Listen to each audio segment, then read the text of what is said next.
Alan, that was a familiar story to Tuesday night, wasn't it? Like a carbon copy on it, but we got a result this time and deserved a result without a doubt. But yeah, the sloppiness of that goal, like, I can't remember them having a shot in that first half. I think we might have had a couple. It was a real midfield battle, so to speak.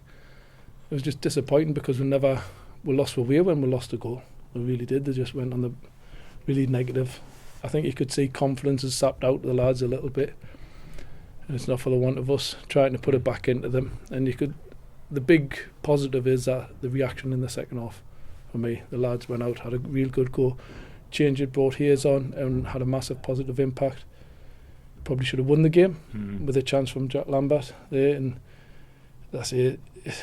I was looking for a positive response from the lads. We got it, but it's just unfortunate that we never won the game.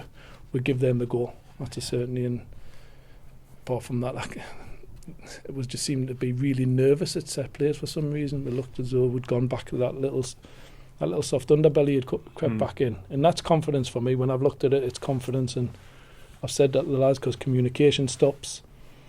They stop helping the mates out because they're concentrating that much on their own game, and that's when it all starts to fall down. You could see little bits of that in the set plays, but give the lads credit. I think they battled extremely hard in that second half and got the just rewards with a goal.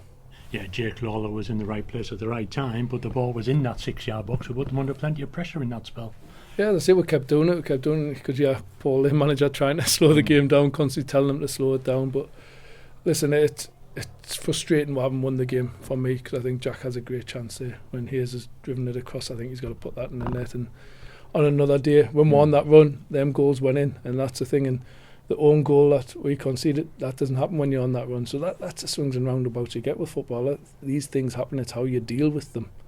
And I thought second half, once we had a chat with them at half time, they reacted in a positive way, and I say disappointing that we never went on and won it. Some good pluses individually in that performance. Second half there, Doddsy was up and down the right hand side. Thought he was fantastic, Doddsy. Again, there's still little bits in his game that needs work, we know that, but his engine's fantastic. His pace has causes him all kinds of problems, and he's got that recovery running as well, because them had a little lad who was quick on the side, and Doddsy just ran past him numerous times. So really impressive performance from him. I thought Joe Leasy was really impressive again. Frustrating at times because he's wanting to do everything. I think you can see him. He's just wanting to get involved constantly, and sometimes overdoes it a little bit. But I thought he'd done exceptionally well today. And honestly, I couldn't understand some of the stuff on Becky, the fouls that the referee was given, and opposite way he seemed to have a constant. I think we'd be lucky to get 2 free kicks in that second half. And I think Leamington must have got about 15, 16 because of. For nothing, to be honest. There was one where Hayes was through, Becky's won it, clean header for me, and he's give a foul, and he's even spoke to him. It's just baffling sometimes.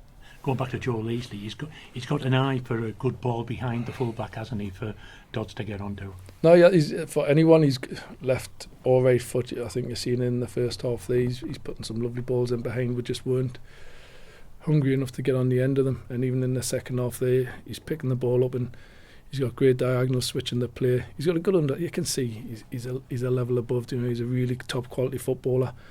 We need to get him fitter. I think you've seen his legs start to give way there in the last 15 minutes, but he's lasted as long as he could. And then I was delighted to get him through there and brought him off and got Purves a few minutes, resting Purves today to get him ready for Tuesday night.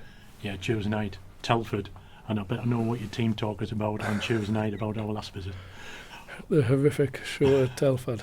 Even though I thought we were brilliant in the first half, we should have been 1-0 up, 2-0 up even, and we ended up going 1-0 down, conceding a penalty, and then second half was a no-show from everyone. So they've got to put that right. Them will be up for it, because new manager has a will, trying to put a show on for the new manager, trying to impress him. But we've got to go there and put the onus on them. We've got to have a really good go at them, and hopefully we will. And take our chances as well, Alan. I mean, if you look back at these last 2 games, we've only scored twice. We could have easily scored on those 2 matches 4-6 goals.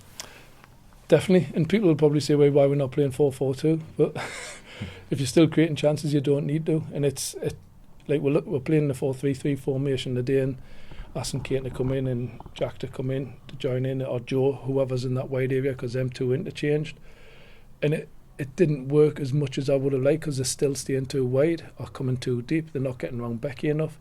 Second half, I thought they'd done that, and I think straight away as soon as I brought Hayes on, he's making them runs from out to in, and that was causing them problems. But as I say, it's formations, tactics, whatever. It's sometimes you've just got to look at what's on the pitch. We're creative enough to win the game, and unfortunately we haven't done that. And as we keep on saying, it's only October.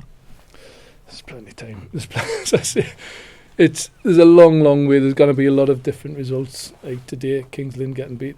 Anyone seen that coming? No chance. I think Southport got beat off Buxton today. No one.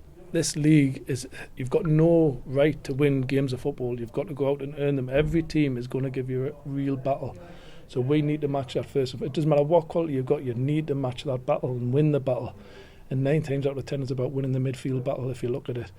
I can't remember many teams playing 4-4-2. A lot of them play with a 3 in midfield and overrun everyone, try to overrun everyone and dominate the possession. But we've got to be able to deal with that and mix it up and get our goal threats going the other way.